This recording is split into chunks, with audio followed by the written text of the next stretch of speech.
Very Kinky Girls by Mistress Elena Hexthorn. Narrated by Elena Hexthorn. Lunch.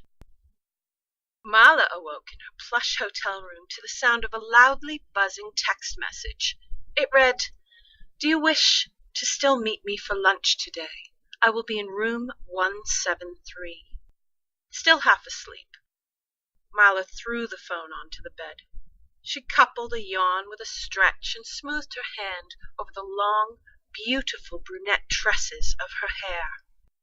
She peered over the side of the bed to check the status of the slave asleep on the carpet below. A man, clad only in a black leather cock-restraint harness, known as a gates of hell, lay curled up in a bundle of blankets on the floor beside the bed. Marla had expected him to still be asleep, but he was wide awake. He stared up at her, sporting a thumping erection, encased in what resembled a ladder made out of leather straps.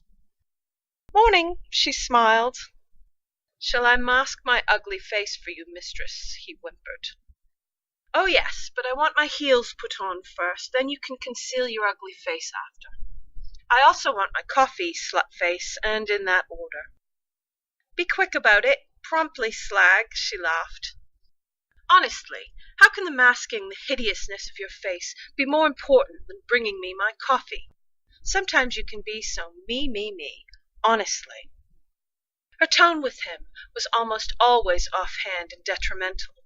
The foot-slave looked at her in a way that seemed to treasure every insult she made, when she was considerate enough to make the effort to direct them at him.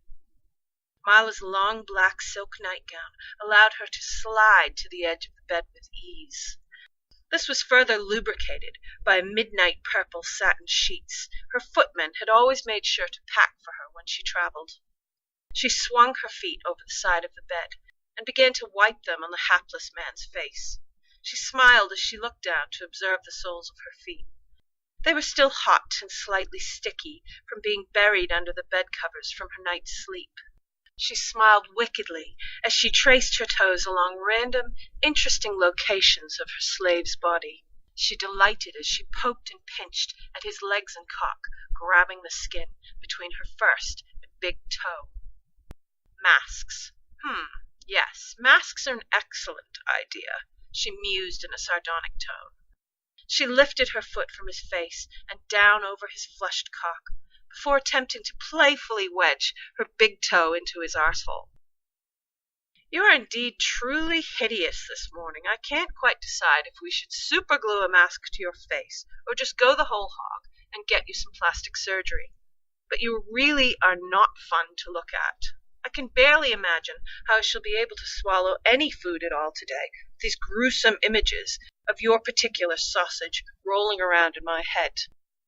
It will still be fixed in my mind over the breakfast table. However, the sight of it does amuse me. How funny it is that the most precious part of your body hangs there so vulnerably, within such easy reach and access for my pleasure or abuse. What were you thinking when you evolved that way? I struggle with this. If you were the winning sperm out of a race of 1 billion sperm once upon a time, it's frankly a nightmare, the thought of what some of the others might have emerged as.